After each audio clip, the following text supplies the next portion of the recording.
ก่อนอื่นก็สาธุเนาะอนุโมทนาบุญนำเด้อครับผู้ผาเนาะตอนนี้ก็ผู้ผาก็ได้บวชเต็มตัวเป็นที่เรียบร้อยแล้วเนาะตอนนี้ก็ได้อยู่วัดเป็นครูบาแล้วขึ้นจากหน้าพี่น้อยลมละลานี่มื้อนี้ก็พาทุกคนมาฟังเรื่องราวเกี่ยวกับพระมืดเนาะตอนนี้ก็ได้บวชเป็นที่เรียบร้อยแล้วเราก็เลยเปลี่ยนชื่อใหม่เนาะจากพระอาจารย์เนาะเพิ่นก็ได้ตั้งชื่อให้ท้าวมืดนั้นเป็นชื่อผู้ผาแล้วตอนนี้เนาะตอนนี้เราก็ได้บวชเป็นที่เรียบร้อยแล้วเนาะก็คือทางอาจารย์เนาะเกี่ยวกับมาแต่ทางไทยเราก็ตัดสินใจบวชเนาะตอนนี้เนาะเดี๋ยวเราไปเบิ่งคลิปมากันก่อนเนาะจากทางอาจารย์แล้วเพิ่นสิสัมภาษณ์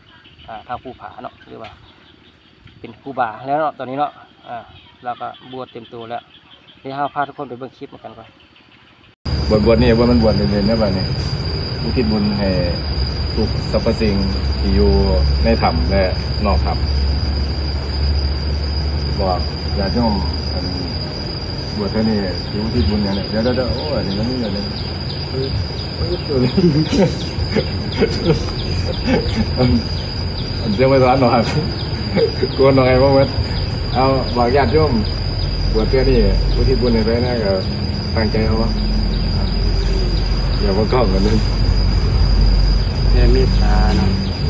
แล้วก็สิ่งที่เคยกระทำผิดขออโหสิกรรมว่าสิว่าด้วยว่าจะหรือใจตามเอาสิ่งปล่อยทุกอย่างสิ่งที่เป็นอดีตเราสินั่งแต่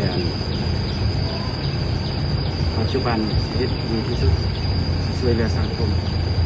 แผ่เมตตาธรรมะแผ่ธรรมะหลายที่สุด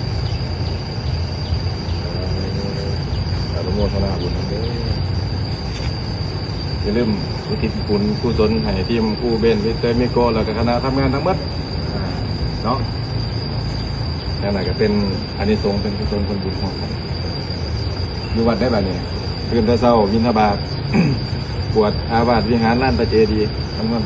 ปฏิบัติเอาเด้อบายแบบนี้ลืมถอดสลิปถอดออกถอดออกต้องถอดออกนี่นะอย่าให้น้ำเลย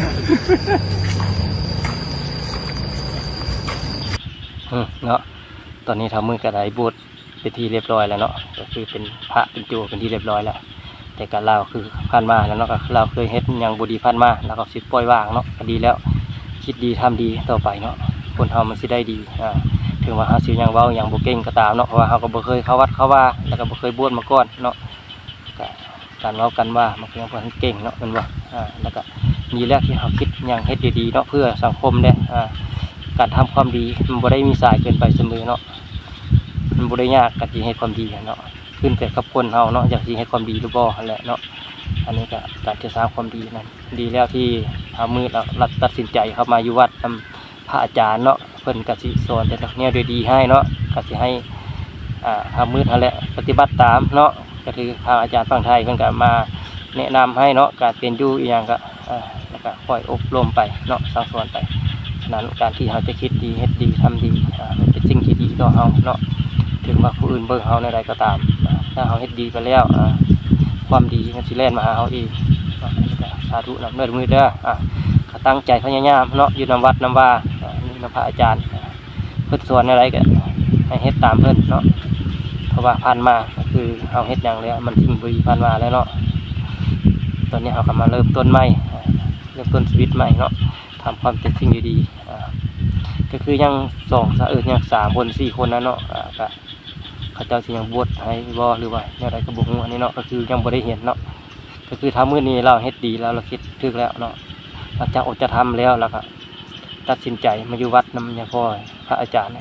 อยู่ที่นครหลวงพี่เลยเนาะแล้วก็ตัดสินใจมาอยู่พี่เลยจนว่าเราก็อยู่ได้เป็นระยะหนึ่งเนาะเราก็ได้ตัดสินใจเนาะบวชก่อนเพื่ออย่างเพื่อหน่วยกู้ภัยหรือว่าเพื่ออย่างต่างๆเนาะสิ่งที่เราจะเฮ็ดนั่นแหละเราจะเฮ็ดตามความฝันของเราตอนนี้นะก็คือเราต้องการจากบวชก่อนอันนี้แหละมันเป็นสิ่งที่ดีเนาะที่สังคมเรายอมรับการที่เราให้ดีๆเนาะก่อนอื่นก็เข้าวัดเข้าว่านี่แหละมันสำคัญหลักๆกับคนเราเนาะวัดว่านี่ก็เป็นทางพึ่งทางจิตใจนั่นแหละให้สงบจิตเนาะ